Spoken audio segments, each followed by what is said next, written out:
During my prep year, I was in complete isolation from friends and somewhat from family itself. I feel like I should lock in on my goals, just get in the room, get on the books.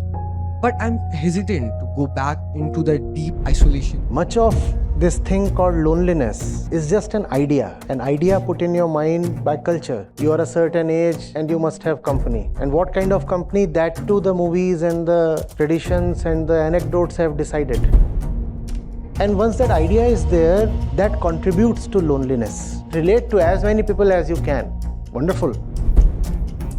But not to lean on them, not to ride on them, not to use them as means to obtain something, to fulfill your desires, to plug your hollow. So, in practical terms, how do we actually achieve it? Going through an experience is one thing, and settling into a relationship is another thing. Go through that jungle, don't settle there. Good evening, Acharya ji. I am Mohammad Arman and I'm first year MSc student, dual degree.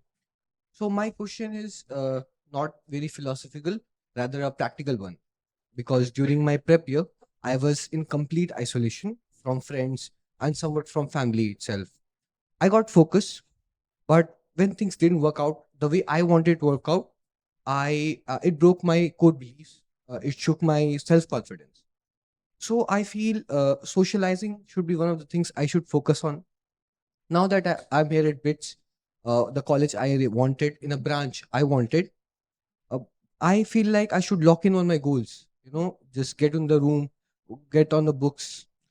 But I'm hesitant to go back into that deep isolation which I used to do because it feels heavy. I know how heavy it is when you stumble without support. So, in my own field, I greatly admire Newton, who thrived in isolation. But I'm also a fan of Richard Feynman, who was a great socialist, who used to socialize with people quite a lot. How do I choose which is my path? Especially after taking that decision, how do I accept that this is my path of our life and I should stick with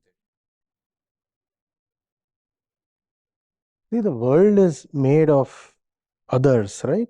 That's the normal experience, dualistic one. There is you and there are others. So there is no harm in interacting with others, relating to others, keeping company. All that is fine, provided one is discreet enough. Provided one is discreet enough.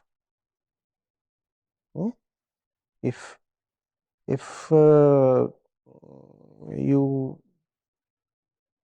are with a person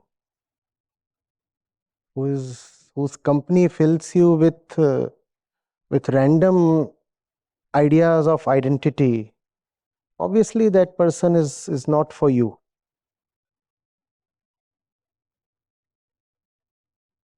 If a fellow is just as lonely as you are,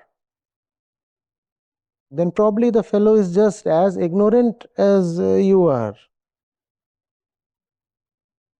By you, I don't mean you. How will the company of that person help? Hmm? I've also said in the book that union of two beggars can't produce a billionaire. Half and half is a quarter. You are lonely and the other one is lonely, and the two of you get together and think we'll now be wholesome. That won't happen. Much of this thing called loneliness is just an idea put in your mind by culture. You are a certain age and you must have company. And what kind of company? That too the movies and the traditions and the anecdotes have decided. These are the right kind of friends, these are my guy friends, and that's my girlfriend, and you already have images. If I meet such a person, that qualifies to be a good friend. That kind of girl. And once that idea is there, that contributes to loneliness. Obviously, there is the physical component also. Even as the kid is born, it wants at least the mother around. There is a physical thing also. But a big part, at least in youth, is mental. The loneliness is actually a crowd. It is not solitude, it is a crowd of ideas, images, thoughts. You look at a certain image and you say, that image has two people, whereas in my life I am just one. Therefore, I ought to suffer. But that's an idea put in your mind by somebody else. Getting it? Now, if you can have the company of someone who can tell you this, then go for that company at all cost. So, sir, to what extent we should be socializing? Because I mean, There is no limit. There is no limit. Who will set the limit? There is no heavenly commandment, right? You can belong to the entire universe, and why not? Why should there be a limit? Why should you say I belong only to these 4 people? Belong to the entire universe. Relate to everybody. Wonderful. You have not been forbidden. At the same time, let no person, no idea, no object be a substitute for your inner completeness. You cannot say inwardly I am rotten or hollow, therefore I rush to that person. From your inner completeness, if you relate to 1,000 people, that's wonderful. Don't go to the other because you are feeling dependent, miserable. See what you're doing to the other then. Your face looks like a horror. And in that moment, you especially feel like rushing to the other. Your mind is full of garbage, and then you want to go and spill all the garbage on the other person, and that you call as your best friend. Isn't that unjust? Yes, relate to as many people as you can. Wonderful. But not to lean on them, not to ride on them, not to use them as means to obtain something, to fulfill your desires, to plug your hollow. where you talk about inner completeness. So, in practical terms, how do we actually achieve it? By completing the goals or ambitions we have? No, nothing.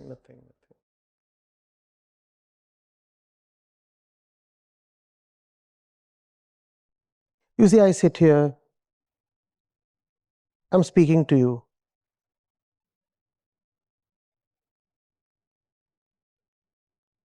And I think I'll walk away just as I walked in. When I walked in, most of the seats here were filled. How does it matter to me how I am received? Or what is the response? Are you getting it? I'll still relate. I don't have to bother too much about what I'm getting from this auditorium. On the other hand, if I'm incomplete, I'll come here for the sake of some personal fulfillment. You get this? Now we are talking since hours. Isn't this relationship?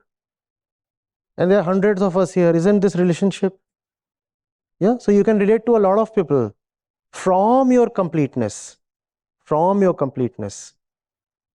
Huh? Sir, you mentioned that if being with a person gives you random ideas about yourself, then that relationship is bad with you, for you. But if I say that whenever I'm with a certain person, they can bring out a side of me that I didn't know existed. Like they can bring out feelings that I haven't felt before. If it could be a parent, it could be a friend. And if I can feel differently with them, aren't they really helping me to seek out the truth about myself? No, that's fine. That's then a matter of experience. Right? if you are with someone and you start feeling absolutely angry, that person has the great potential to make you furious. You are otherwise, let's say, a calm fellow. But there exist one or two special souls, you go close to them and you find you are furious. It's an instructive experience. You will learn more about yourself through that experience. But that does not mean that that company is great for you. You will know that anger was lurking within, hidden somewhere. And that fellow has helped to bring the anger out. That's fine. It's an experience you can learn from. But that does not mean the fellow is great company. Similarly, you start feeling especially lustful looking at a person. And you used to proclaim that you're a real brahmachari with no arousal at all ever. But this one person you go to and you find yourself excited. It's again an instructive experience which has helped you call out your falseness. But that does not mean that you now should hang on there. Having a range of experiences is a wonderful thing. It helps uncover your falseness. Oh, you know, I'm the Lord Absolute. Never afraid of anything. And one night you had to spend in the jungle all by yourself. And you are found in the morning with wet pants and all things.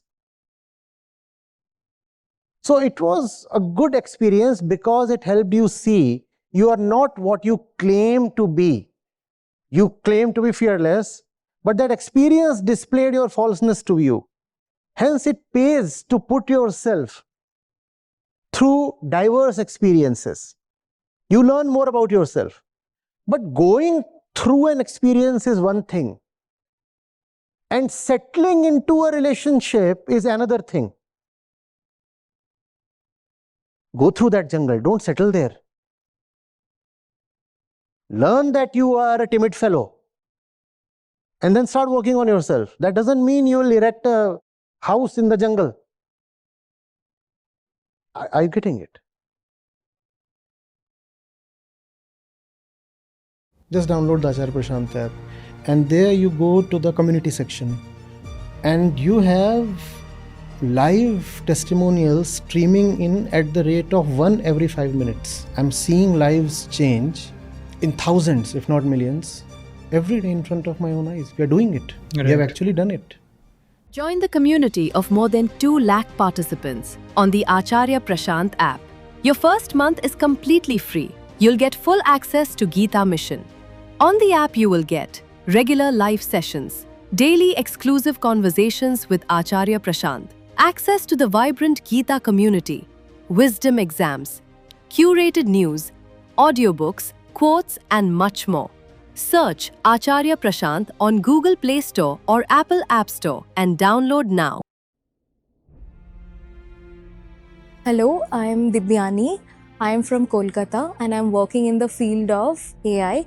And I discovered Acharya Prashant's YouTube channel at the beginning of 2023. And since then, I was completely hooked to his messages, his lectures. And during mid-2023, I became a part of the Gita community. And you can access the Gita community from the Acharya Prashant app. So, since I joined Gita community, there has been immense changes in my life. Coming from a Bengali family, I was a hardcore non-vegetarian. And since then, I have only, I've only started eating plant-based food, and that's a very minor change, I would say. And apart from that, I have started questioning my belief system, everything that I grew up listening to. I have started questioning everything around me, and I have got immense clarity through his lectures. I have started observing myself, and instead of only going outwards, I have started going inwards and really seeing for who I am, to really understand my center. So it begins by Acharya Prashant, selecting any shlok from Bhagavad Gita, Ashtavakra Gita or James of the World, which is currently my favorite series. And he delivers his lectures there. And after that, the students can ask him questions directly during the session, online or offline. And you will be able to see everything live from the Zoom sessions. And the difference between the Gita session and the YouTube session is that only the question answer sessions are uploaded for the audience to view in YouTube. But in Gita, you can ask questions directly to Acharya Prashant and interact with him. And also the best feature I found in the app is that the Gita community feed, where you can share your reflections, whatever that you are learning, and you can also see other people's reflections and whatever insights that they have gained through the session. So which I found to be the most helpful feature in the app.